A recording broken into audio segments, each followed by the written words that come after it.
അടുത്ത ആഴ്ച വരെ പൊടിക്കാറ്റുണ്ടായേക്കുമെന്നും കരുതൽ വേണമെന്നും അറിയിച്ച് സൗദി ദേശീയ കാലാവസ്ഥാ കേന്ദ്രം. മക്ക, മദീന, അസീർ തുടങ്ങി വിവിധ സ്ഥലങ്ങളിൽ പൊടിക്കാറ്റുണ്ടാകും. നിരത്തുകളിൽ ദൂരക്കാഴ്ചയ്ക്ക് തടസ്സമുണ്ടാകുമെന്നും വാഹനം ഓടിക്കുന്നവർക്കുള്ള അറിയിപ്പിൽ പറയുന്നു. ഇന്നു മുതൽ അടുത്തയാഴ്ച ആരംഭം വരെയാണ് സൗദി അറേബ്യയുടെ വിവിധ പ്രദേശങ്ങളിൽ പൊടിക്കാറ്റ് തുടരുവാനുള്ള സാധ്യതാ മുന്നറിയിപ്പുള്ളത്. മക്കയുടെ കിഴക്കൻ ഭാഗങ്ങൾ, മദീന, അസീർ, നജ്റാൻ മേഖല, ജിദ്ദയിൽ നിന്ന് ജിസാൻ വരെയുള്ള തീരദേശ റോഡ് എന്നിവിടങ്ങളിൽ കാറ്റ് സജീവമാകുവാനുള്ള സാധ്യതയാണ് കാലാവസ്ഥാ റിപ്പോർട്ടിൽ അറിയിച്ചിട്ടുള്ളത്. അതോടൊപ്പം റിയാദ് മേഖലയുടെ ചില ഭാഗങ്ങളിലും പൊടിക്കാറ്റുണ്ടാകുമെന്ന് കേന്ദ്രം മുന്നറിയിപ്പ് നൽകിയിട്ടുണ്ട്. റിയാദിൽ സജീവമായ കാറ്റും 3 മുതൽ 5 കിലോമീറ്റർ ദൂരക്കാഴ്ചയും അനുഭവപ്പെടും.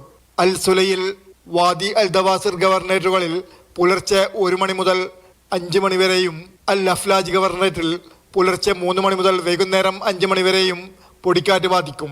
കിഴക്കൻ പ്രവിശ്യയിൽ നാളെയും പരമാവധി താപനില 47 ഡിഗ്രി സെൽഷ്യസ് വരെ എത്തുമെന്നും കഠിനമായ ചൂടനുഭവപ്പെടുമെന്നും മുന്നറിയിപ്പുണ്ട്.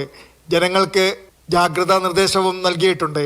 Jafar Ali, Palakkode, Mathrubhumi news, Saudi Arabia.